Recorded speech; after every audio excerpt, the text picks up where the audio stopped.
नमस्कार दोस्तों, स्वागत है आप सभी का एक बार फिर से हमारे चैनल एस्ट्रो सच में। जय श्री राम, जय महाकाल, जय बजरंगबली। दोस्तों, वेलकम बैक आपके अपनी चैनल एस्ट्रो सच में। आपका बहुत बहुत स्वागत है। महादेव की कृपा आप और आपके पूरे परिवार पर सदा सर्वदा बनी रहे। नमस्कार दोस्तों, स्वागत है आप सभी का एक बार फिर से। दोस्तों, अगर आप अपनी लाइफ में कुछ नया सीखना चाहते हैं तो चैनल को सब्सक्राइब जरूर करिएगा। इस वर्ष मकर संक्रांति का पर्व 15 जनवरी को मनाया जाएगा। धार्मिक मान्यता है कि मकर संक्रांति के दिन देव की धरती पर अवतरित होते हैं, अंधकार का नाश और प्रकाश का आगमन होता है।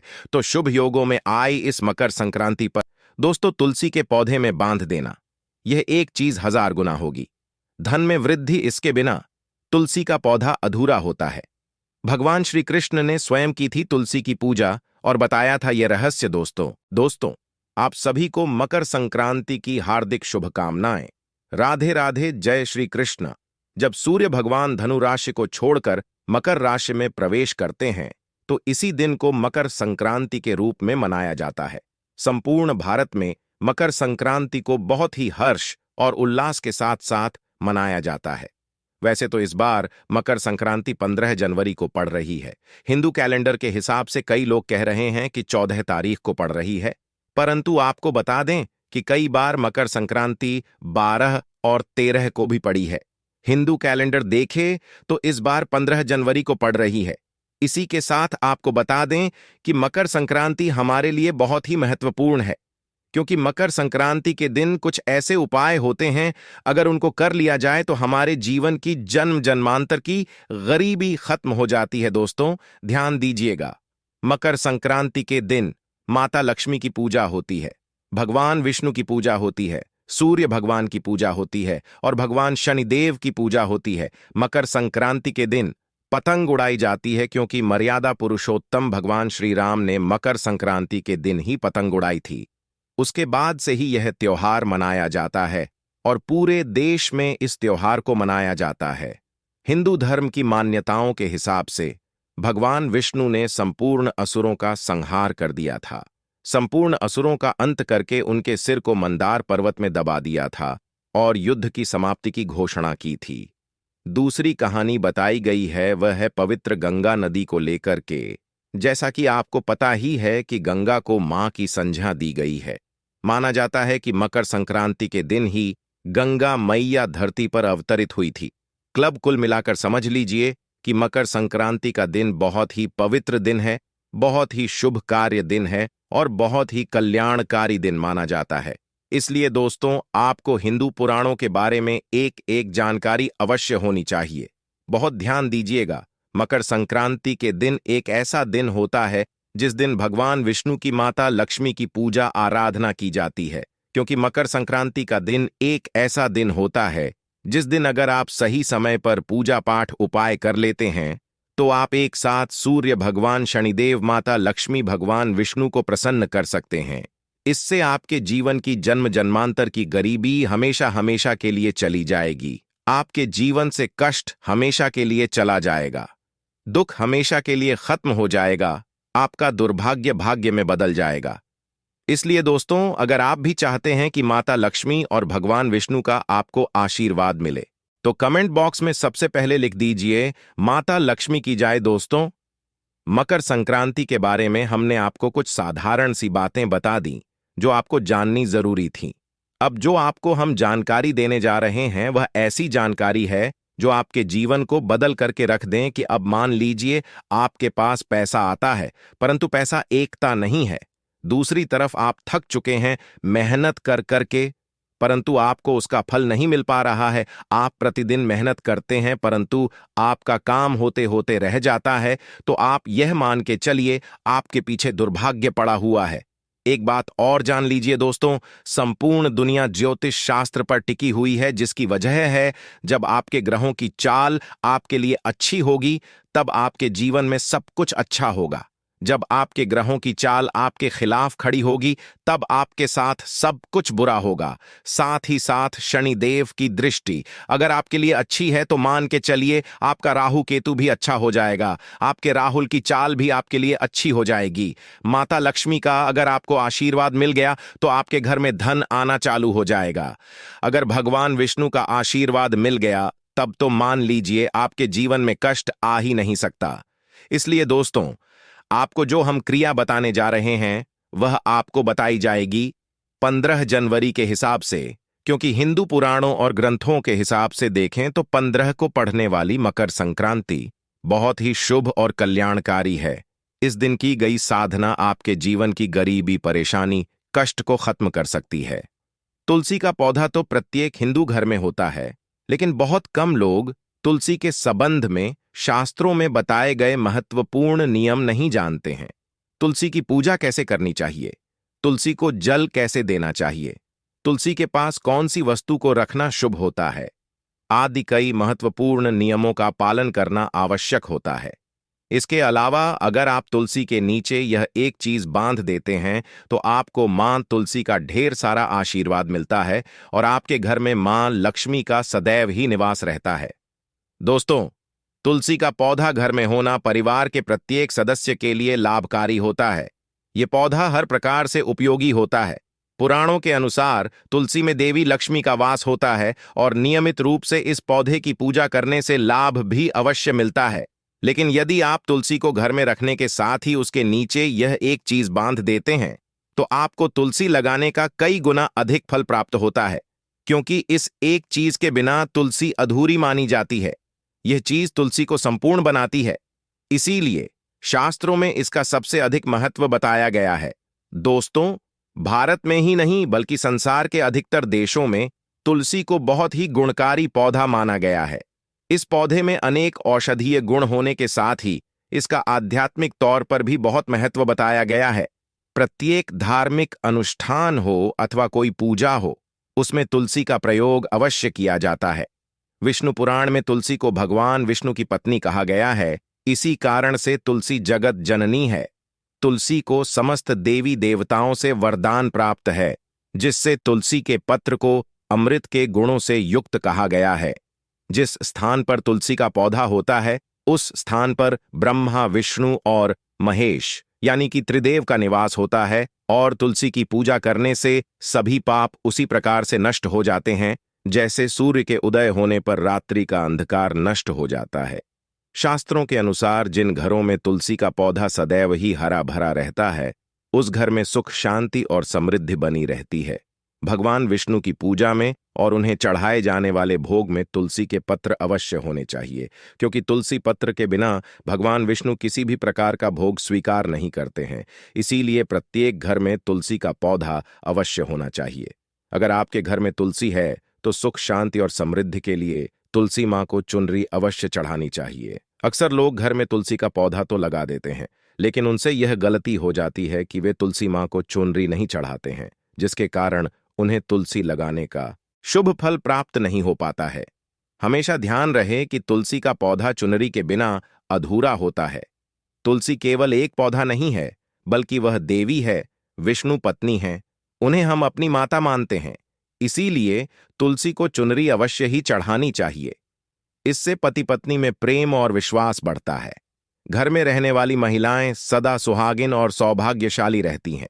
लेकिन तुलसी को चुनरी चढ़ाते समय आपको यह बात ध्यान में रखनी चाहिए कि आप तुलसी को लाल रंग की चुनरी चढ़ाएं। लाल रंग का संबंध मंगल ग्रह से होता है और बुध ग्रह तुलसी से संबंधित होता है। मंगल और बुध ग्रह मित्र नहीं है, बोध के अनुकूल शुक्र ग्रह और शनि है।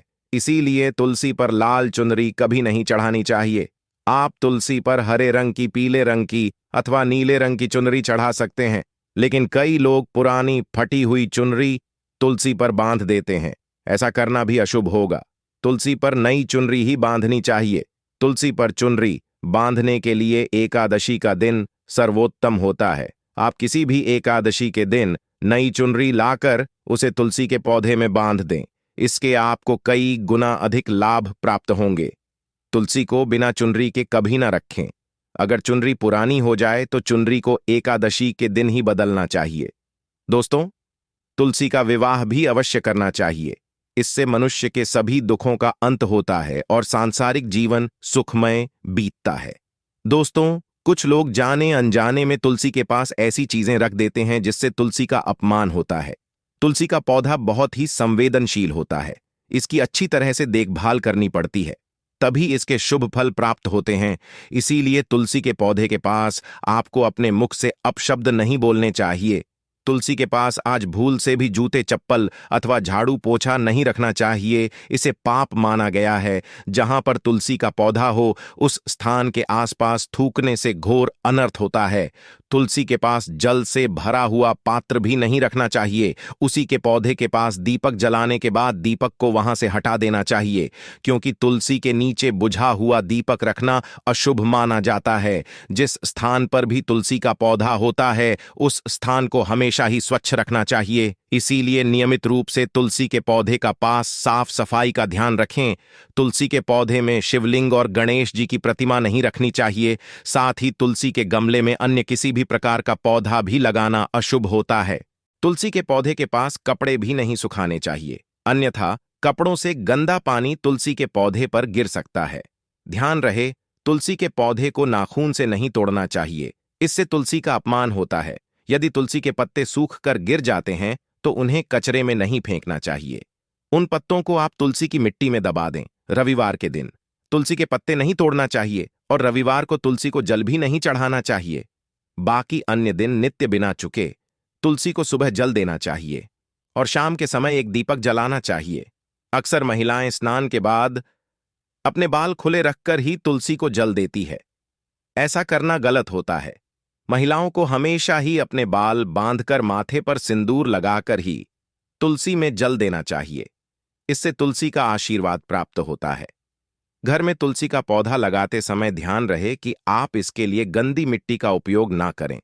तुलसी के पौधे के लिए शमशान की अथवा गंदगी वाले स्थान की मिट्टी का कभी उपयोग नहीं करना चाहिए। इससे तुलसी मां रूठ जाती है और सूखने लगती है। तुलसी का पौधा कभी गंदे स्थान पर नहीं लगाना चाहिए, जैसे नाली अथवा बाथरूम के पास तुलसी का पौधा कभी नहीं रखना चाहिए, अन्यथा गंदा पानी तुलसी के पौधे में गिर सकता है, जो बहुत ही अशुभ माना गया है। घर में तुलसी का पौधा कभी चूकना नहीं चाहिए। शास्त्रों में ऐसी मान्यता है कि तुलसी का पौधा सूखना अकाल मृत्यु की सूचना देता है। घर में तुलसी का पौधा सूख जाए तो घर की सुख समृद्धि खत्म हो जाती है। सूखी हुई तुलसी में मां लक्ष्मी का वास नहीं होता है। वास्तुशास्त्र के अनुसार तुलसी का पौधा सूख जाए तो ये आने वाले किसी विपत्ति या दुर्घटना का अंकित होता है। इसीलिए तुलसी का अच्छे से ख्याल रखना चाहिए। उसे नित्य जल देकर हरा भरा रखना चाहिए। तुलसी में कभी भी किसी प्रकार के केमिकल नहीं डालने चाहिए। केवल खाद्य पदार्थ और गोबर का प्रयोग करना चाहिए। साथ ही इस बात का ख्याल रखें कि तुलसी में मकड़ी के जाले अथवा कीड़े नहीं लगने चाहिए। ऐसे स्थान पर लक्ष्मी वास नहीं करती है। शास्त्रों के अनुसार मासिक धर्म के दौरान महिलाओं को तुलसी के पौधे में पानी नहीं डालना चाहिए और तुलसी को स्पर्श करना भी वर्जित है। तुलसी को बिना स्नान किए जल नहीं देना चाहिए और पैरों में चप्पल आदि पहनकर भी तुलसी को जल न दें। तुलसी को जल देते समय ध्यान रहे कि वह जल आपके पैरों पर न पड़े, इससे तुलसी का अपमान होता है। श्री कृष्ण कहते हैं, नित्य तुलसी के दर्शन से मनुष्य को स्वर्ग की प्राप्ति होती है और तुलसी पत्र के सेवन से उसके सभी पाप नष्ट हो जाते हैं। तुलसी का पौधा हमेशा ही घर के सामने लगाना चाहिए। इससे पूर्व अथवा उत्तर दिशा में लगाना सबसे अधिक शुभ होता है। अगर तुलसी के गमले में दूसरे पौधे उग जाते हैं तो उन्हें समय समय पर हटा देना चाहिए। अगर तुलसी के ही अन्य पौधे उगते हैं तो ये पौधे दूसरों को दान में देने चाहिए। कहा जाता है कि जब घर में एक से अधिक तुलसी के पौधे अपने आप उगने लगते हैं तो घर में साक्षात माता लक्ष्मी का आगमन होता है। तुलसी के पास कभी कांटेदार पौधे नहीं रखने चाहिए, इससे तुलसी मां रूठ जाती है। तुलसी के पास मरुस्थलीय पौधे रखना बेहद अशुभ माना जाता है। ऐसे पौधों से नकारात्मक ऊर्जा निकलती है। शास्त्रों में कहा गया है, जिन पौधों से हरी भरी गलियों की उत्पत्ति ना हो, उसके स्थान पर कांटे निकलते हो, तो ऐसे पौधों को तुलसी के पास कभी रखना नहीं चाहिए। बल्कि मरुस्थलीय पौधे घर में किसी भी स्थान पर रखने ही नहीं चाहिए। इन पौधों के कारण घर का वातावरण नकारात्मक बन जाता है। जैसे कई लोग नागफनी का पौधा सजावट के नाम पर घर में रखते हैं। ऐसा करना बिल्कुल गलत है। नागफनी का पौधा तो गलती से भी तुलसी के पास ना रखें। यह तुलसी की संपूर्ण सकारात्मक ऊर्जा को नष्ट कर देता है। लेकिन शास्त्रों में केले के पौधे का विशेष महत्व बताया गया है। अगर आप तुलसी के पास केले का पेड़ लगा देते हैं तो आपको कई गुना अधिक लाभ प्राप्त होंगे। केले के पेड़ में भगवान विष्णु का वास होता है। इसे तुलसी के पास लगाने से घर में सुख समृद्धि आती है। साथ ही जिस स्थान पर भगवान विष्णु का वास होता है वहां पर लक्ष्मी खुद चलकर आती है। दोस्तों, अगर आपको तुलसी के पौधे में शालिग्राम भी अवश्य रखना चाहिए। तुलसी के गमले में शालिग्राम रखने से तुलसी का और भी अधिक शुभ प्रभाव आपको देखने को मिलेगा। शालिग्राम भगवान विष्णु का निराकार रूप माना जाता है। ये काले रंग का पत्थर होता है जिसे विलक्षण और मूल्यवान माना गया है। इसे अगर आप तुलसी के गमले में रखेंगे तो आपके घर से संपूर्ण नकारात्मक ऊर्जा नष्ट हो जाएगी। मान्यता है कि शालिग्राम में अल्प मात्रा में सोबरन भी होता है। ये पत्थर उत्तर की गंडकी नदी में पाए जाते हैं। इसीलिए अगर आप शालिग्राम तुलसी के पौधे पर हैं तो भगवान विष्णु के साथ आपको मां लक्ष्मी की कृपा प्राप्त होगी। आपके घर में कभी धन धान्य की कमी नहीं रहेगी। पुराणों के अनुसार जिस घर में शालिग्राम होता है वह घर तीर्थों के समान श्रेष्ठ होता है। नित्य शालिग्राम के दर्शन और पूजन से सभी प्रकार के भौतिक सुखों की प्राप्ति होती है। यह स्वयंभू होने के कारण इसकी प्राण प्रतिष्ठा करने की आवश्यकता नहीं होती। इसे अगर तुलसी के पास रखकर इसकी पूजा रोज की जाती है तो व्यक्ति को धन संबंधी कोई समस्या नहीं आती है। विष्णु पुराण के अनुसार मृत्यु के समय शालिग्राम के चरण अमृत का जल सभी पापों से मुक्ति दिलाता है। वह मृत्यु के पश्चात बैकुंठ चला जाता है। यह चरण अमृत औषधि के समान है। जो इसका सेवन करता है उसे मोक्ष मिल जाता है। कुछ लोग चरण अमृत लेकर अपने सिर पर हाथ फेर देते हैं, बल्कि शास्त्रों में ऐसा करने का उल्लेख नहीं किया गया है। चरण अमृत हमेशा दाएं हाथ से श्रद्धा भाव से ग्रहण करना चाहिए। लेकिन शालिग्राम घर में लाते समय ध्यान रहे कि वह असली हो। आजकल कई प्रकार के शालिग्राम मार्केट में मिलते हैं जिनकी पूजा करने का कोई फल प्राप्त नहीं होता है। घर में केवल एक ही शालिग्राम की पूजा करनी चाहिए। पुराणों में कहा गया है भगवान विष्णु की मूर्ति से कई ज्यादा उत्तम होता है। शालिग्राम की पूजा करना, शालिग्राम को चंदन लगाकर उस पर एक तुलसी का पत्ता रखना चाहिए। प्रतिदिन शालिग्राम को पंचामृत से स्नान कराना चाहिए। ऐसा करने से सभी जन्मों के पाप नष्ट होते हैं। शालिग्राम सकारात्मकता और सात्विकता का प्रतीक होता है। अंतिम महत्वपूर्ण बात आपको बता दें कि तुलसी का पौधा का भी लालच में आकर नहीं लगाना चाहिए। तुलसी का पौधा लगाएं तो उसकी नित्य पूजा करना आवश्यक है। अगर आप इन नियमों का पालन नहीं कर सकते हैं तो तुलसी का पौधा घर में लगाकर तुलसी मां का अपमान भूल से भी ना करें। इससे आपको विपरीत परिणाम भोगने पड़ सकते हैं। तो दोस्तों, इस प्रकार से आप भी तुलसी के गमले में ये चीजें अवश्य रखें और सच्ची श्रद्धा से तुलसी के पौधे की देखभाल करें। मां लक्ष्मी आपके जीवन में खुशियां और धन संपत्ति लेकर आएंगी। उम्मीद है आपको यह जानकारी अच्छी लगी होगी। वीडियो को लाइक जरूर करें। कमेंट में जय मां लक्ष्मी और जय तुलसी जरूर लिखें। साथ ही चैनल को सब्सक्राइब भी करें। धन्यवाद।